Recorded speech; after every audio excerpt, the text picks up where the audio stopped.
Assalamu alaikum and welcome back to another episode of Manifesting Muslimah. I'm your host, Zara Pedersen, and in today's episode, I'm going to share with you one thing that I do after every salah that has just made my salah that much more impactful, that much made me feel that much more inclined to go and pray, and help me also stay connected during my prayer. And it's a very, very, very simple thing. You're going to be like, Zara, really? But not enough people do it. And when I started doing it, as I said, it literally changed everything for me. Before we go into today's episode, I recognize now that I'm thinking about it that this episode is probably going to come out before the year is over. And because of that, 2025, by the way, in case you're listening further out into the future, hi from the past. I recently got my Spotify Wrapped. I know. I had to look at it, but like for my podcast, not for like the music. I also got from like the music and stuff that I listen to and podcasts and stuff that I listen to, but I got it for the podcast itself. And I just want to say a great big thank you. I was looking at my Spotify Wrapped for Manifesting Muslim Mother podcast, and one slide after the other, I just couldn't stop smiling, and my heart just continuously was just like, I felt so grateful for all of you who are listening in from countries, some countries that I haven't even heard of before, are listening into this podcast. And some of you, like, there's how many did it say? 150 of you have Manifesting Muslimah as your number one podcast that you're listening to, which is just mind boggling to me. I'm I've said before a few times that having a podcast, especially when you're a single person doing it, or like a single entrepreneur, can very much feel like, you're just sitting alone in a room talking into a microphone and hoping that somebody resonates with it. Yeah, I'm sitting outside now, but it's the same thing. Like, I'm sitting all alone. There's nobody around me other than like the animals, but it can feel quite lonely sometimes. It can feel, I don't want to say silly, but like it can feel like, oh, like, because I'll sit here and I'll tell a story and then I'll laugh with myself, or then I'll get emotional and stuff. And it's just like you're sitting all alone in a room talking into space, you know? And so every time like I get either a message from you guys or a comment or somebody says something or shares my podcast on socials and stuff, just know that it means a great big deal to me. It's not just like a, oh yeah, here's another person. Like, it's like a, oh yeah, by the way, like, people actually listen to it and people appreciate that I create this content on a regular basis and the topics that I speak about. And for whatever reason, some of you want to hear these things from me, and I just want you to know that I'm extremely honored. I'm so grateful, and I'm just so thankful to all of you. And I love all of you who take the time to listen to it, because I know time is so precious and valuable. And to even to give somebody, like a complete stranger online in a different country, 30 minutes of your day to listen to what they have to say, I mean, I can't even think about it too much because I'll just get emotional again, but it really means a lot. So just thank you so, so very much. Even if I wasn't your number one podcast this year, if I was even just a podcast that you listen to, I wasn't in the top 10, not in anything specific, just thank you for taking the time to listen to the podcast. It means so much to me, and I do not take it for granted.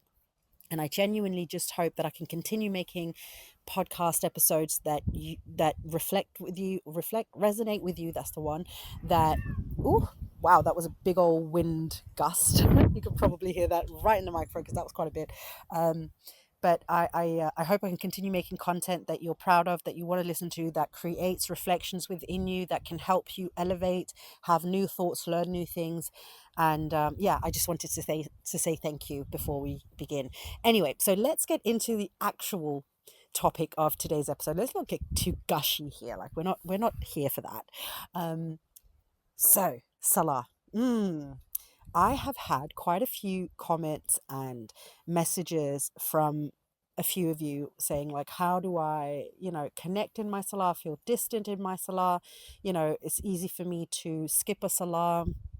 Like, oh, I feel lazy around doing my salah. I'm trying to rush my salah. Like, there's a lot of things that happen for a lot of people around salah. And first off, before I even like get into what I want to say, is I just want to make sure that you understand that it is completely normal. Salah is a constant. It's every single day. Yes, as women, we have, 5, 7 days, 3 days, however many days you have in the month where you don't make salah. And of course, if you're traveling on top of that, or if you're sick, yes, of course, you take those days off as well, or at least you're exempt from praying. But it is every day. And to do something that is not just like oh, I have to press a button every single day. You have to physically prepare for it, you have to dress for it, you have to physically move your body, recite certain things. It's not like, while it is an quote unquote easy thing to do, it is also quote unquote not an easy thing to do, because it does require some effort. It's not just a going through the motions kind of thing. It's also your intention going into salah. It is also your mind. Where are you when you're praying? Are you thinking about your long list of to-dos? Are you thinking about the argument you just had? Are you thinking about the pain in your foot? Are you annoyed with the kids or the TV running in the background? There are so many things that go into a really good salah. And I'm not one to tell you what a good salah is, by the way. I'm just saying that I understand that there is such a thing as a bad salah and a good salah. And I'm saying that because I know that there can be an improvement in salah, which means that there is ultimately something known as a better salah. Like, you can have really good salahs. Okay, so please don't ask me what the difference is, because I can't say. Only Allah knows. Okay, so just putting that out there. Okay, sorry, I just completely whacked the table and made the camera shake. Okay. So I just wanted to put that out there before anything else, because while you may be like, oh, but I had such a connection, a month ago, and now I feel like, don't worry, sis, it's okay. And the fact that you know that and you recognize that is a beautiful, wonderful step, because it means that Allah is putting it in your heart to constantly wanting to connect with Him, to constantly wanting to create that bond with Him, to constantly wanting to seek Him out again. And really, that is a beautiful blessing. So, the fact that you understand that, I feel a little lost in my salah or something, that is actually a blessing in disguise, because it's the warning, right? It's that little sort of like, hey, heads up, by the way, pay attention, let's get back into like what actually matters.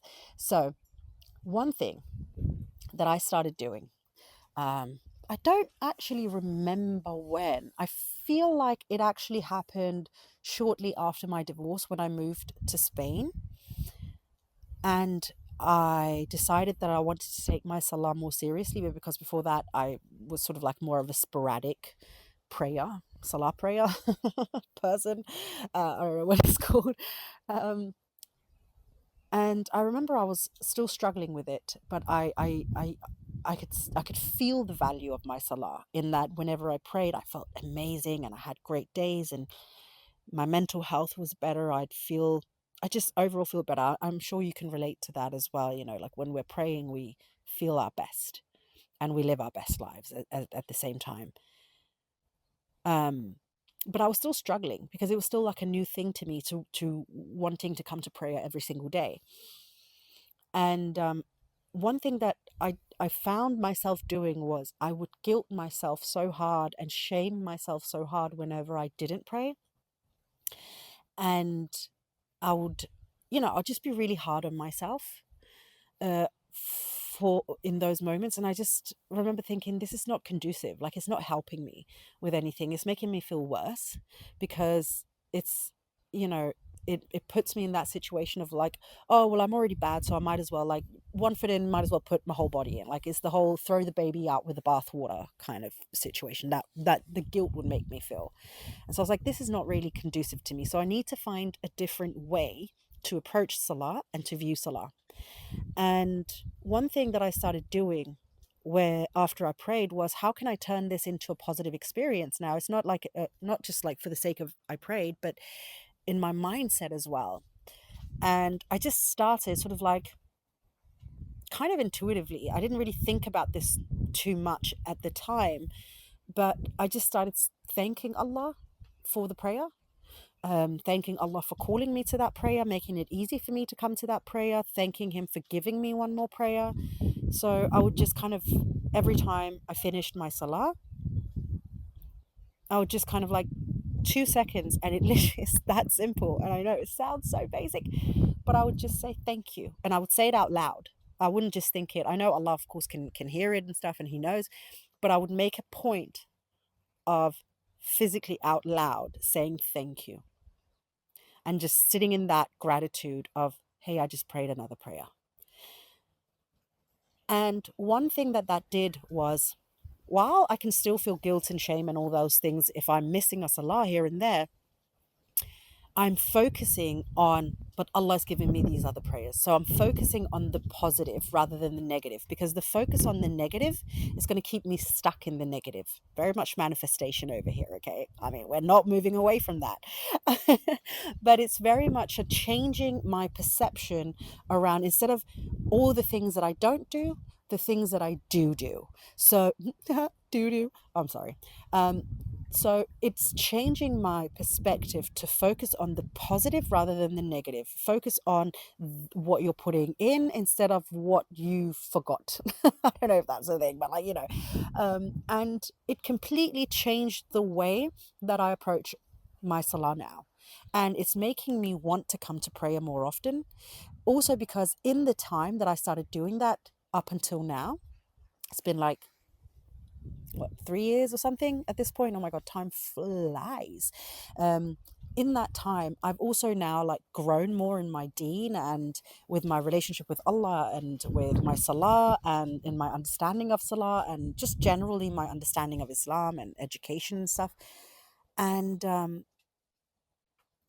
one thing that is sort of added to it now is that it's not just like, thank you because you make me come to prayer, but for giving me one more prayer. And that's a big one for me, because I believe it was in one of Omar Suleiman's episodes of the Ramadan series last year or this year in 2025. Or otherwise, it might have been one of his regular episodes. I actually can't remember which one it was, but there was in one of his episodes where he was speaking about Salah. And I'm sure he's mentioned it, or he has actually in fact referenced it a few times in some of his podcast episodes, but about how we're going to regret the ones that we didn't pray, the salahs that we didn't pray, and it's going to be a time. And in fact, I also recently learned that on Judgment Day, which of course we know is going to take more than one day, it's going to take 50,000 years, there's eras for like chapters, so to speak, of Judgment Day. So there's a chapter where we do this, there's a chapter where this happens, there's a chapter where that happens, and one of those chapters is the regret of not praying, the dhikr that we missed, all of those things, like where we could have done these things in salutation to Allah, or to remember Allah, and we for whatever reason didn't do it. That there's a whole chapter of Yawm al-Qiyamah where it is pretty much just solely dedicated to missed opportunities. But the same, being in barzakh, before Judgment Day, laying in barzakh and thinking about your life and thinking about those salahs that you didn't pray. And oh my goodness, I might have to go inside for the next episode, because it's really starting to like blow really hard now, like with the wind. But anyway, we're out here now, so we're going to finish this one out here now. We're going to soldier on, ladies. We're going to do it. We're going to do it. But yeah, so we're going to be in the barzakh, and we're going to think about like, oh, right before I died, I said to myself, oh, I'll pray this prayer tomorrow, or I'm going to postpone it to later because right now I'm just going to finish watching this TikTok. I don't know. But generally speaking, let's be real, it's silly things sometimes. It's not because we're literally standing in the middle of a queue or something in public. Sometimes it is literally just for the silliest things that we choose to postpone our salah or to skip it or whatever. And yeah, this human, but it's those things that we're going to like remember as well in barzakh. And how we approach that last salah as well, in how we're going to remember it. Like, did I rush through that salah? Did I take my time? Was I present? Was I thinking about messaging somebody back or commenting on somebody's TikTok or something while I was praying? Or, and those are the things that we're going to remember. So now my thank you has also evolved to I started off just saying thank you and sort of like letting what was in my heart sort of say the rest, because of course Allah knows. But to now saying thank you for allowing me one more salah, thank you for giving me one more salah, because that as well has also changed sort of the urgency in praying my salah. So I stopped postponing and pushing it and saying, oh, I can do it another time. Well, nothing happened last time I didn't pray, so I guess I can just go skip another day, like that kind of thinking. Um, and I know it sounds so minuscule to take literally 2 seconds, and say thank you. And just staying there in that second, in that thank you, directing it directly towards Allah, thank you, and then finishing your prayer and getting up. I don't make a single prayer without saying thank you. That includes the prayers that I pray when I'm, in Umrah, when I was in Medina and Mecca. That includes those prayers. Not a single prayer goes without a thank you. And truly, the way that it has changed my perspective on Salah, the way that I approach it, my awareness. And I think this one is such a big one because I think we can all relate to, you know, for many of us, the Salah is really often the only times during the day where there's sort of like that calm and peace. And if you're anything like me with a mind that's like ADHD and runs 1,000 miles an hour, that moment of quiet where, you turn off the music or you turn off the podcast or you stop writing the thing you were writing or working or speaking or whatever, and then you're standing in silence and you're reciting, your mind starts having thoughts about everything, and it remembers everything that you missed, everything you got to do. Did I ever respond to that message? Did I do the laundry? What time is it? Am I in a rush? Da, da, da, da, da, da, da, da. And it's normal, by the way. First of all, it's normal, so don't shame yourself for it, but always strive to do better, of course. And again, by saying thank you at the end of my salah, it reminds me, be present, because you've got to thank Allah for this prayer as well. So he's giving you this prayer, so how are you showing up in this prayer? Because that's the other thing, the thank you is also like, thank you for allowing me to show up, thank you for giving me that focus, that peace of mind, because those things also can come from Allah subhanahu wa ta'ala. So it's also just helped me stay focused in my salah, because I now value it not so much as something that's just got to be done, but as something that is very integral for oh my goodness, you scared me. I'm sure you heard that in the microphone. That was Twinkle deciding to bark at God knows what. Oh no, she scared the cats. Nubbin, it's okay. It was Twinkle. Yeah. Poor Nubbin. And Romeo, he fully ran somewhere. I know, stay down there. I'm so sorry, completely threw me off. Oh no! I completely threw me off what I was saying. The awareness and being present. Yeah, so it's not just a question of things that has to be done in my day and just like ticked off and just kind of move on to the next thing. It's very much the foundation of how the rest of my day goes. So my salah now is a point of like, how I show up to my salah is how the rest of my day is going to go and how Allah shows up for me. So again, it's the thank you at the end of my salah encompasses so very much. And it works as a physical reminder to myself. So it's no longer just like I have this knowledge, so I understand this theoretically speaking, but it also becomes a physical manifestation of the understanding of that knowledge, of having that knowledge to begin with. I know this. And so instead of kind of ignoring it and saying, I know that somewhere in the back of my head the theory is there, I know people keep saying these things, I acknowledge it every single time after my salah out loud, because it helps keeping me accountable. Again, I know it's such a small thing, but I urge you to try and do this in your own words, in the way that you want to do it. It doesn't have to be thank you. You can make a whole spiel, like you can say a whole story, you can add more things, you can say it in a different way, but try and do this at the end of your salah. Acknowledge that you're not owed this salah by Allah, that he is granting you a lot of mercy in giving you and a lot of blessing in saying, I give you another prayer. I'm allowing you to come to prayer, that he is calling you to that prayer, that you have the time for that prayer, all of those things. Acknowledge it in however you want to acknowledge it. And if you're stuck for words, you can literally just do as I do and just say thank you. And then at some point you can start building onto it. And if you want to, like me, thank you for giving me one more prayer. But it doesn't have to be in Arabic, it doesn't have to be eloquent, it doesn't have to be anything other than coming from a genuine place from your heart directly to Allah subhanahu wa ta'ala. Anyway, that is what I wanted to share with you today. I hope that you could take the benefit of this. I know it's such a small thing, but it has done so much to change my salah for me. And if it can do the same for you, then I genuinely hope that this is a beneficial episode for you. All right, my darling, I will see you inshallah in next week's episode. But until then, my darling friend, please don't forget to live in love.